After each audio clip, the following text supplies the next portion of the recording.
अस्सलाम वालेकुम मेरे भाइयों अल्लाह कुरान के अंदर सूरह तौबा आयत नंबर 31 के अंदर इरशाद फरमाता है कि बनी इस्राइल के हवाले से कि देखो तुमने अपने आलिमों और अपने रहबरों और अपने जोगियों को जो है अपना रब बना रखा है। यानी अल्लाह की मुराद क्या थी कि उन्होंने अपने आलिमों, अपने जोगियों और अपने रब, अपने जो थे सूफी जो थे, उनकी बात को अल्लाह की बात के सामने लाकर खड़ा कर दिया था। ठीक है, तो ये आयत जब एक सहाबी थे जो कि ईसाई थे, बाद में वो मुसलमान हुए,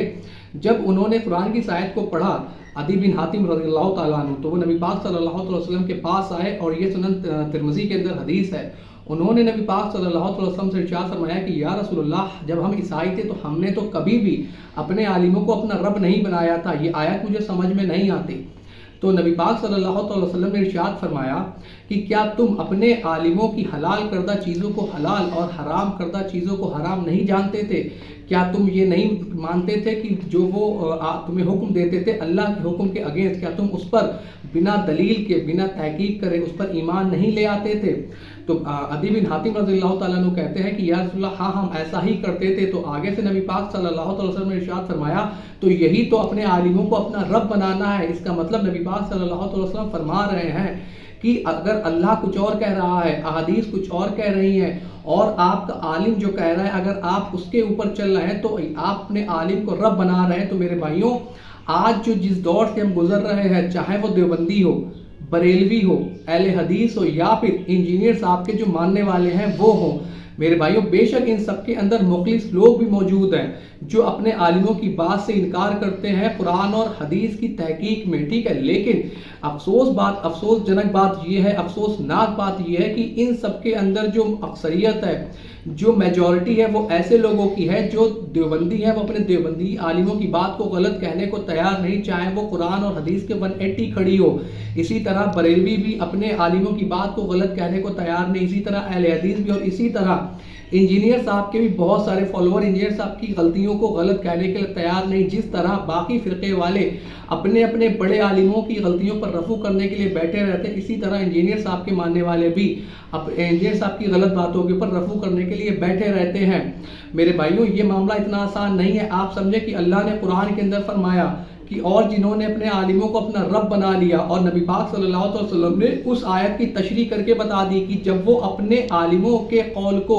अल्लाह के कौल के मद्दे मुकाबिल ले आए, तो समझ लो कि उन्होंने अपने आलिमों को जो है अपना रब बना लिया। और जो लोग अपने अपने आलिमों की बातों को आंखें बंद कर कर तस्लीम कर रहे हैं, आंखें बंद करके उनके पीछे चल रहे हैं, उन्होंने अपने आलिमों को अपना रब बनाया हुआ है। उन्हें ये लगता है कि मिंबर पे बैठा हुआ शख्स, चाहे वो बरेलवी हो, देवबंदी, अहले हदीस या इंजीनियर साहब हो या दीगर कोई भी और, उनके सुनने वालों को ये लगता है कि इस मिंबर पर बैठकर जो भी इस शख्स ने बयान किया है वो घर पे जाके उसे चेक भी नहीं करता कि ये वाकई कहीं लिखा भी है, क्या वाकई ऐसी कोई आयत या कोई ऐसी हदीस मौजूद भी है, या सिर्फ ये हवाई फायरिंग कर रहा है। लेकिन उसे इतना इत्मीनान होता है, इतना एतबार और इतना यकीन होता है अपने उस आलिम के ऊपर कि वो बिना तहकीक करे ही उसकी बात को तस्लीम कर लेता है। मेरे भाइयों, यही तो अपने आलिमों को रब बनाना है जो आज के दौर के अंदर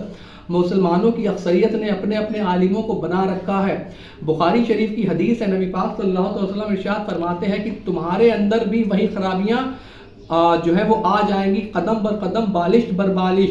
जो तुमसे अगलों में थी, हत्ता कि उनमें से अगर कोई गो के सुराख से भी गुजरा तो तुम भी वहीं से गुजरोगे। तो सहाबा इकराम ने इरशाद फरमाया कि या रसूलल्लाह, अगलों से मुराद यहूद और नसारा है। तो नबी पाक फरमाते हैं कि अगर वो नहीं है तो और कौन है? इसका मतलब क्या हुआ कि उस कौमों के अंदर जो जो भी बुराइयां थी, जो जो भी कमियां थी, वो इस कौम के अंदर आना लाजमी है। और उसकी एक निशानी कुरान ने खुद फरमा दी कि देखो इन्होंने अपने आलिमों को अपना रब बनाया। नबी पाक सल्लल्लाहु अलैहि वसल्लम ने उसकी तशरीह फरमाई हदीस के अंदर कि आलिमों को रब किस तरह बनाया जाता है कि उनकी सही बात हो या गलत बात हो, बस आंखें बंद करके तस्लीम कर लेना, बगैर तहकीक के तस्लीम कर लेना, बगैर पढ़े हुए, बगैर किताबों के अंदर देखे हुए उस बात को तस्लीम कर लेना। और आज मुसलमान सेम यही काम कर रहे हैं। वो अपने आलिमों की बात को वैसे ही मान ले रहे हैं जैसे उन्हें लगता है कि ये बयान करने वाला बिल्कुल मासूम है, जैसे इसके पास कोई फरिश्ता आकर इसे बता देता है माज़अल्लाह कि जाओ और तुम आज ये बयान करना, और फिर उस झूठ और फरेब भरी कहानियों पे वो जो है सुभान अल्लाह और माशाअल्लाह की दादे देते हैं। उनकी अक्लें इतना भी काम नहीं करती कि घर पर जाकर एक बार हम चेक कर लें कि क्या वाकई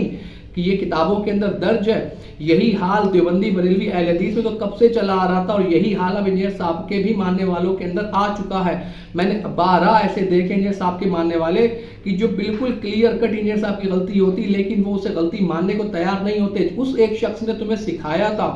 تمہیں بتایا تھا کہ کس طرح اپنے بڑوں سے اختلاف کرنا ہے علم کی بنیاد پر، کس طرح ان کی غلط بات کو غلط کہنا ہے علم کی بنیاد پر، ان کی ذاتیات پہ نہیں آنا، لیکن تم نے اس بندے کی تعلیمات کو کنارے کر دیا، تم نے اس بندے کی تعلیمات کو سائیڈ لائن کر دیا اور وہی سب کرنے لگے جو ان فرقوں کے ماننے والوں نے کیا۔ میں انجینئر صاحب کو جو ان فرقوں سے جوڑ نہیں رہا، لیکن ان کے جو ماننے والے ہیں، ان کے جو فالوورز ہیں، ان کے اندر من و ان وہی باتیں آ چکی ہیں جو ان دیوبندی بریلوی اور اہل حدیثوں کے اندر موجود ہے۔ میرے بھائیوں، اپنے عالموں کو اپنا رب نہ بناؤ، یہ شرک ہے، یہ شرک ہے۔ اپنے عالموں کی باتوں کے اوپر آنکھیں بند کر کے تسلیم کر لینا کہ ہاں